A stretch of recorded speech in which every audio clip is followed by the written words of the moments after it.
The Mogollon monster is a 7-foot tall, bipedal, humanoid creature with large reddish wild eyes and inhuman strength. Witnesses claim that the creature's body is fully covered with long reddish brown or black hair, except its feet, hands, face, and chest. The earliest known documented sighting of this cryptid dates back to 1903. It was reported in the Arizona Republican, in which I.W. Stevens described the beast seen near the Grand Canyon as having a long matted beard and white hair. It did not wear any clothes and had talon-like fingers with 2-inch long claws. He later stated that the monster was drinking the blood of 2 cougars and threatened him with a club. It had an unearthly, wildest scream. Over the years, many reports of Mogollon monsters, footprints, hair samples, etc., have been documented by cryptid enthusiasts, but no decisive evidence has been found to date. Mainstream biologists remain skeptical about the creature's existence, but there are locals who still tell the tales of the Mogollon monster, and many believe them. Beware of the Night Walkers, deadly ghost warriors who kill with just one look. When darkness falls, they rise from burial places in the ocean. They start to march in large groups, and they move until just before sunrise. If you encounter them, never look into their eyes, because they can kill any mortal with only one glance. They are known as the Night Marchers, or Spirit Ranks, in ancient Hawaiian legends, and their stories have been passed down for generations. The Night Marchers are believed to be deadly ghosts of Hawaiian warriors. There are many interesting aspects of the Night Marcher, who occasionally can also appear during the day. This happens when they are coming to escort a dying relative to the spirit world. In most cases, however, they enter the realm of our existence when it is dark. Being ghosts, they leave no visible physical evidence of their visit. They move, often suspended through the air, and their feet don't ever touch the ground or water. They simply float through the air. Stories of ghosts and spirits are often encountered in Hawaiian mythology. A ghost can be human or non-human, but their existence testifies to people's beliefs in life after death. The Hawaiians said the Lapu ghosts are not supposed to watch over the welfare of the persons they met. They never went into the heavens to become black clouds, bringing rain for the benefit of their households. They did not go out after winds to blow the destructive force against their enemies. This was the earnest work of the ancestor ghost, and was not done by the Lapu. Another name for ghost was Wailua, which referred especially to the spirit leaving the body, and supposed to have been seen by someone. This Wailua spirit could have driven back into the body by other ghosts, or persuaded to come back through offerings or incantations given by living friends, so that the dead person could come alive again.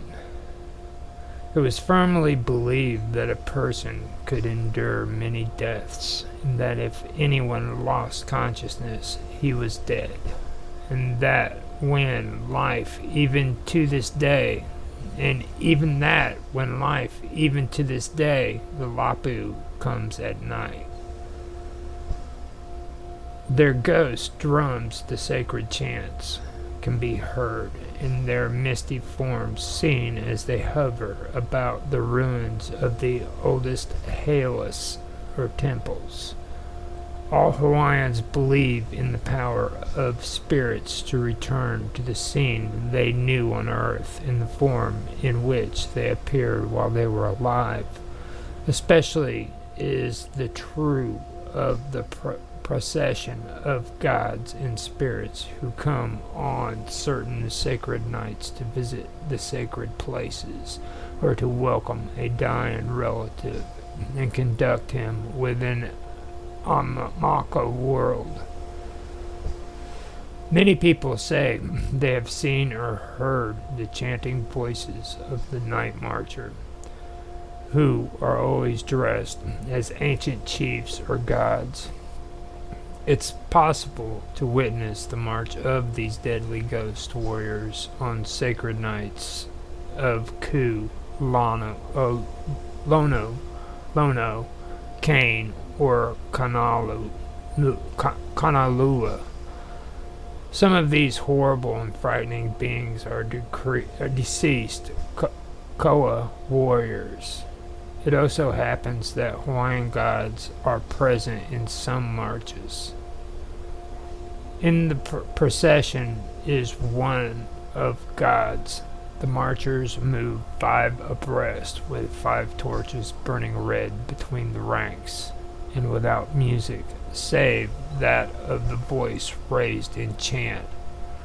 Processions of chiefs are accompanied by Armakaua and march in silence, or to the accompaniment of drum, nose flute, and chanting. Legends tell us that encountering the night marchers can have deadly consequences, but it's possible to survive the anger of these fierce ancient warriors. If a mortal catches a glimpse of one of the night marchers, he or she should hide indoors as quickly as possible. By removing all clothing and laying motionless on the floor with the face down, a person shows proper respect, fear, and deference to the night marchers. This behavior will spare the life of the mortal because, in Hawaiian tradition, one may never look at a king or chief's face. Building defense against night marchers is a waste of time because they can pass through any barrier. The only thing that night marchers stay away from is Hawaiian tea plants. In the shadows of the old town, perched upon a lonely hill, stood the crumbling remains of Eldrick Manor. It was a place shrouded in whispers and rumors, a home to stories as dark as the night itself. They said the manor was haunted by the ghost of Lady Eldritch, a woman of beauty and tragedy. Her spirit was bound to the manor, cursed to wander its halls for eternity, searching for something lost in the echoes of time. One stormy night, a group of daring souls decided to uncover the truth.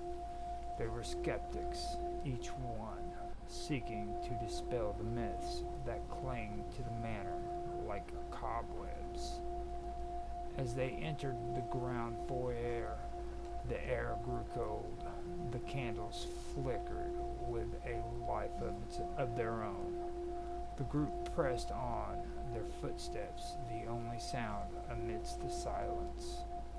In the heart of the manor, they found the portrait of Lady Eldritch,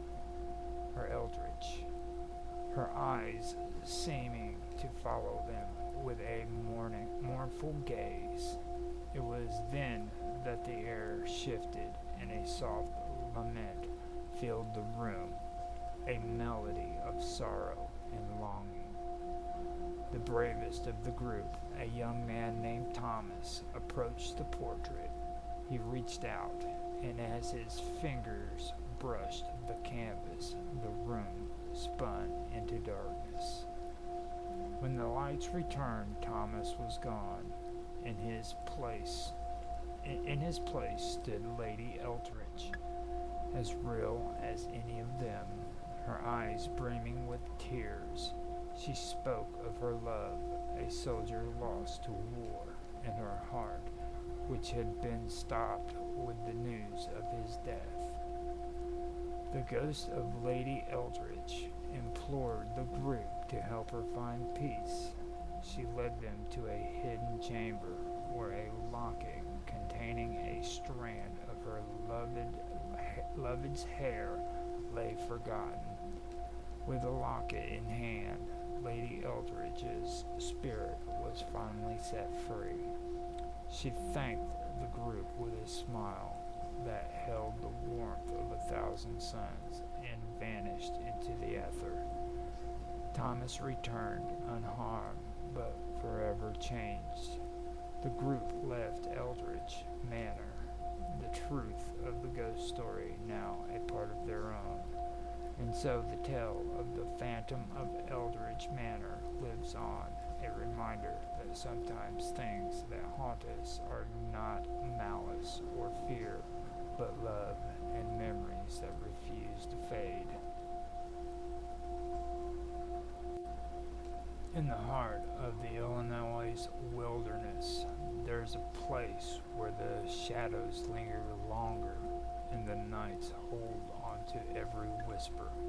They call it Frankfurt Woods, a place where the trees are so dense they seem to swallow the light. Long ago, the woods were home to a small settlement, thriving and full of life. But as the story goes, one fateful night, a thick fog rolled in, unlike any seen before. It was an unnatural mist. They said one that glowed with a faint, eerie light. From within the fog, there emerged a figure, draped in tattered robes, its face hidden beneath the hood. The villagers named this apparition the Phantom of Frankfurt Woods. It roamed the settlement, and wherever it passed, the crops withered, the animals grew sick, and the air turned cold. Panic took hold on the villagers, and one by one they fled, leaving behind their homes to the mercy of the woods. But not all made it out. Some say they saw the Phantom's face, a visage so horrible that their hearts stopped on the spot. The settlement was abandoned, reclaimed by the forest, but the Phantom remained. To this day, hikers tell tales of a chill that creeps in their spines, of a fog that seems to follow, and of a figure that watches from the trees. So if you ever find yourself in Frankfurt Woods as the sun dips low, be wary, for the Phantom might just be waiting, and you might just become part of the legend. The Red Spot. One night, a young girl was sleeping in her bed when a spider crawled across her face. It stopped for a few minutes on her left cheek, then went on its way. When she woke up the next morning and looked in the mirror, she noticed a red spot on her cheek. "What is this?" she asked her mother. "It looks like a spider bite," her mother replied. "It will go away. Just don't scratch it." Soon the red spot grew into a big red boil. "Look at it now," the girl said. "It's getting bigger." "That sometimes happens," her mother said. "It's coming to a head." In a few days, the red spot was even larger. "Look at it now," the girl said. "It hurts so much, and it makes me look so ugly." We'll have the doctor look at it, her mother said. Maybe it's infected. But the doctor couldn't see the girl until the next day. That night, she decided to take a nice, relaxing bath. As she lay soaking in the warm water, the boil suddenly burst. Out poured a swarm of tiny spiders from the eggs their mother had laid in her cheek.